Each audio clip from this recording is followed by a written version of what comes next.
अस्सलाम वालेकुम दोस्तों, कैसे हो? उम्मीद है कि सब खैरियत से होंगे। अल्लाह आप लोगों को ऐसे ही खुश रखे। चलिए आज के किस्से की तरफ बढ़ते हैं। आज का किस्सा बहुत सबक आमोज है। ऐसे किस्से ज़िंदगी में बार बार सुनने को नहीं मिलते, इसलिए पूरा सुन लीजिए। किस्सा है एक हाजी साहब का। हाजी साहब ने अपनी आखिरी उम्र में फैक्ट्री लगवाई, जबकि उस उम्र में लोग मलकुल मौत यानी मौत के फरिश्ते का इंतजार करते हैं। लेकिन इस उम्र में हाजी साहब ने फैक्ट्री लगवाई और 24 घंटे फैक्ट्री में रहने लगे।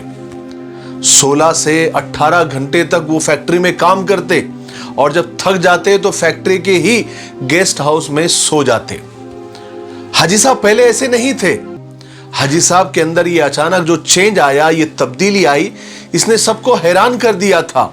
वरना 30 बरस से उन्होंने दुनियादारी छोड़ दी थी और बिल्कुल फैक्ट्री, पैसे और ये मोह माया सब कुछ छोड़कर वो 30 साल से अल्लाह की इबादत कर रहे थे। बहुत अल्लाह के नेक बंदे बन गए थे और सूफी बन गए थे। बल्कि वो अपनी सुबह 8 बजे बैठक लगाते, रात में 8 बजे तक लोग आते और मजमा लगा रहता। लोग आते, अपनी मुसीबतें बयान करते, हाजी साहब उनका हल बताते, दुआएं करते, पानी पर फूंक कर देते, बच्चों पर दम करके देते। यानी गर्ज के उनका सब कुछ ठीक ठाक चल रहा था। फिर अचानक हाजी साहब की जिंदगी ने पलटा खाया। हाजी साहब अच्छे खासे सूफी और बाबा बने हुए थे, लेकिन अचानक एक दिन वो गद्दी से उठे, अपनी बैठक को बंद किया, ताला लगाया और अपने बेटों से कुछ सरमाया, कुछ पैसे लिए और गारमेंट्स की एक फैक्ट्री उन्होंने शुरू की। और उस फैक्ट्री में 500 औरतों को काम पर रखा और खुद अपने ही हाथों से यूरोप के औरतों के कपड़ों के लिए नए नए डिजाइन बनाने लगे और ये डिजाइन वो यूरोप भेजने लगे, यानी कपड़े यूरोप भेजने लगे, इंपोर्ट एक्सपोर्ट करने लगे। और यूं हाजी साहब की फैक्ट्री चल निकली और हाजी साहब चंद ही दिनों के अंदर दोनों हाथों से डॉलर समेटने लगे। दुनिया में इस वक्त गारमेंट्स की कमोबेश 2 से 3 करोड़ फैक्ट्रियां होंगी और उन फैक्ट्रियों के उतने ही मालिक होंगे।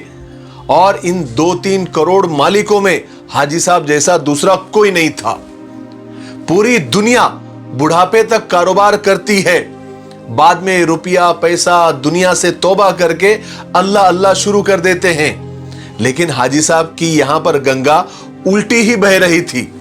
हाजी साहब ने 35 साल की उम्र में ही दुनियादारी, दुकानदारी सब कुछ छोड़ दी थी और अल्लाह के करीब हो गए थे और अपनी अच्छी खासी खानका आबाद कर दी थी। लेकिन अचानक उन्होंने वो खानका छोड़ दी और दुनिया कमाने के गड़े में छलांग लगा दी। हाजी साहब की जिंदगी में ये तब्दीली, ये बदलाव, ये चेंज क्यों आया, कैसे आया?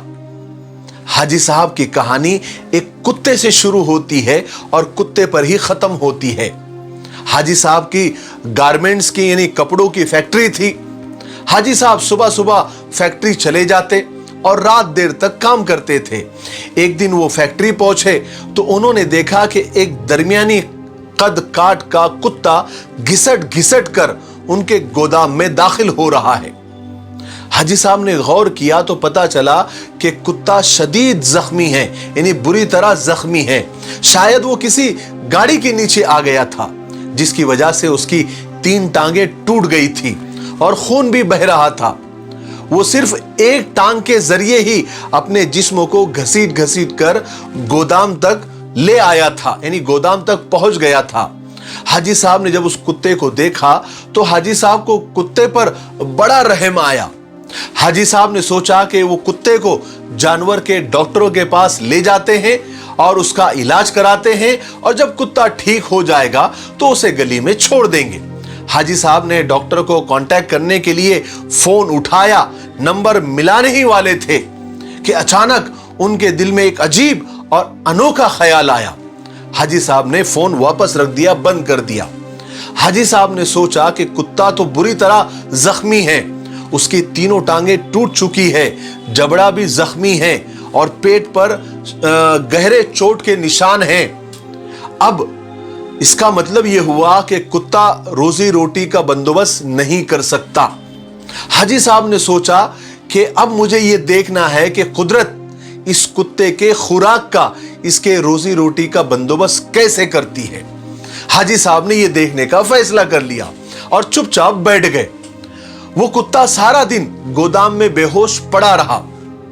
शाम को जब अंधेरा फैलने लगा तो हाजी साहब ने देखा कि उनके फैक्ट्री के पीछे वाले गेट से एक दूसरा कुत्ता दाखिल हुआ।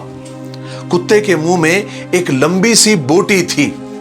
कुत्ता छुपता छुपाता गोदाम तक पहुंचा और जख्मी कुत्ते के करीब आया और उस कुत्ते ने जख्मी कुत्ते को पांव से जगाया और बोटी उसके मुंह में दे दी। जख्मी कुत्ते का जबड़ा भी हिल नहीं रहा था, चुनांचे उसने बोटी वापस उगल दी। तो सेहतमंद कुत्ते ने वो बोटी उठाकर अपने मुंह में डाली, उसको चबाया। जब वो अच्छे से नरम हो गई तो उसने वो बोटी का लुकमा बनाकर जख्मी कुत्ते के मुंह में रख दिया। जख्मी कुत्ता वो बोटी निगल गया। उसके बाद वो कुत्ता गोदाम से बाहर गया और उसने पानी के हौज में अपनी दुम गीली की और वापस गया और दुम जख्मी कुत्ते के मुंह में दे दी। जख्मी कुत्ते ने सेहतमंद कुत्ते की दुम को चूस लिया और सेहतमंद कुत्ता ये सब खिलाने पिलाने के बाद इत्मीनान से वापस चला गया। हाजी साहब मुस्कुरा पड़े। उसके बाद ये खेल रोजाना होने लगा। रोज वो कुत्ता आता, जख्मी कुत्ते को बोटी खिलाता, पानी पिलाता और चला जाता। हाजी साहब कई दिनों तक ये खेल देखते रहे। हाजी साहब के दिल में ख्याल आया कि जो कुदरत, जो अल्लाह इस जख्मी कुत्ते को उसका रिस्क और उसकी रोजी का बंदोबस्त कर सकता है, फिर तो मैं तो इंसान हूं, अशरफुल मखलूकात हूं, मुझे तो पैदा ही इबादत के लिए किया गया है। तो क्या अल्लाह मेरे 2 वक्त की रोटी का बंदोबस्त नहीं कर सकता? सवाल और ख्याल बहुत दिलचस्प था। हाजी साहब रात तक इस सवाल का जवाब तलाश करते रहे, यहां तक कि वो तवक्कुल और अल्लाह पर भरोसे की हकीकत को भाप गए और उन्होंने फैक्ट्री अपने भाइयों के हवाले कर दी और दुनिया को खैर बात कह दिया, यानी दुनिया को छोड़ दिया।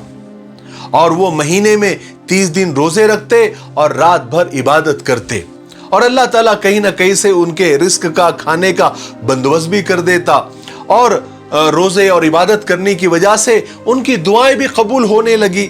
यहां तक कि वो सूफी बाबा के नाम से मशहूर हो गए। लोग उनके पांव की खाक का तावीज बनाकर गले में डालने लगे, यानी इतने बड़े बाबा बन गए। लेकिन फिर एक दूसरा वाकया उनके जिंदगी में पेश आया जिसने सूफी बाबा को फिर हाजी साहब बनने पर मजबूर कर दिया, यानी सूफी बाबा से फिर बिजनेसमैन बनने पर मजबूर कर दिया। हुआ यह कि एक बार महफिल जमी हुई थी। बातों बातों में सूफी बाबा ने कुत्ते के किस्से का जिक्र छेड़ दिया और जितने भी महफिल में वहां हाजिर थे उनको बताया कि उस कुत्ते की वजह से मैं ये समझा और मुझे ये पता चला और मुझे इस बात पर यकीन आ गया कि रिस्क यानी रोजी हमेशा इंसान का पीछा करती है, लेकिन हम बेवकूफ इंसान रिस्क का पीछा करते हैं। अगर इंसान अल्लाह पर भरोसा करे, उसका तवक्कुल जिंदा हो, तो रिस्क इंसान तक जरूर पहुंचता है। बिल्कुल उस कुत्ते की तरह जो जख्मी हुआ तो दूसरा कुत्ता उसके हिस्से का रिस्क लेकर उसके पास गया। मैंने उस जख्मी कुत्ते से तवक्कुल सीखा है, इसलिए मैंने दुनियादारी छोड़ दी है और अल्लाह की इबादत करने लगा हूं, अल्लाह अल्लाह करने लगा हूं और मेरे रोजी रोटी का बंदोबस्त अल्लाह ताला कर देते हैं। आज उसी अल्लाह का करम है कि आपके दरमियान बैठा हूं और इतने बरसों में कोई ऐसा दिन नहीं गुजरा जब अल्लाह ताला ने किसी ना किसी वसीले से मुझे रिस्क न दिया हो और मैं कभी रात को भूखा सोया हूं। मैं हमेशा उस जख्मी कुत्ते को थैंक यू बोलता रहता हूं, उसका शुक्रिया अदा करता रहता हूं जिसने मुझे अल्लाह पर भरोसा और तवक्कुल का सबक सिखाया। सूफी बाबा के महफिल में एक दीनदार नौजवान बैठा हुआ था। वो बड़ा समझदार था। वो कहने लगा, सूफी बाबा अगर आप इजाजत दे तो एक बात बोलूं? तो सूफी बाबा ने कहा कि हाँ जरूर बोलिए।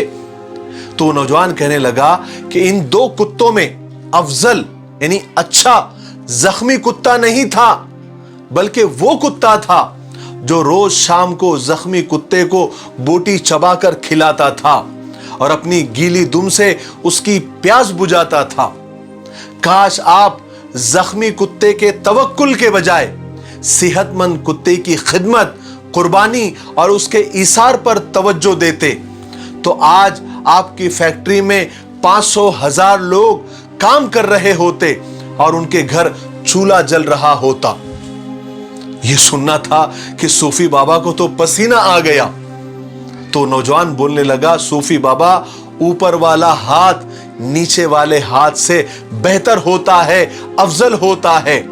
वो सेहतमंद कुत्ता ऊपर वाला हाथ था, जबकि जख्मी कुत्ता नीचे वाला हाथ था।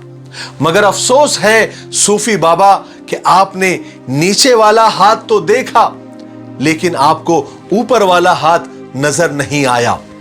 मेरा ख्याल यह है कि आपका सारा तसव्वुफ और सारा तवक्कुल खुद गर्जी और मतलब पर मबनी है, उस पर ही टिका हुआ है। आपको सिर्फ अपने रिस्क और अपने ही पेट की पड़ी है, क्योंकि एक दीनदार बिजनेसमैन 10,000 निकम्मे बेहुनर दरवेशों और बाबाओं से बेहतर होता है। यह कहकर नौजवान उस बैठक से निकल गया।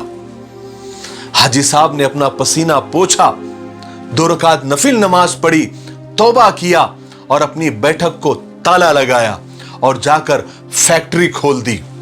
अब हाजी साहब इबादत भी करते हैं और कारोबार भी करते हैं और उनकी फैक्ट्री की बदौलत सैकड़ों घरों में चूल्हा जलता है।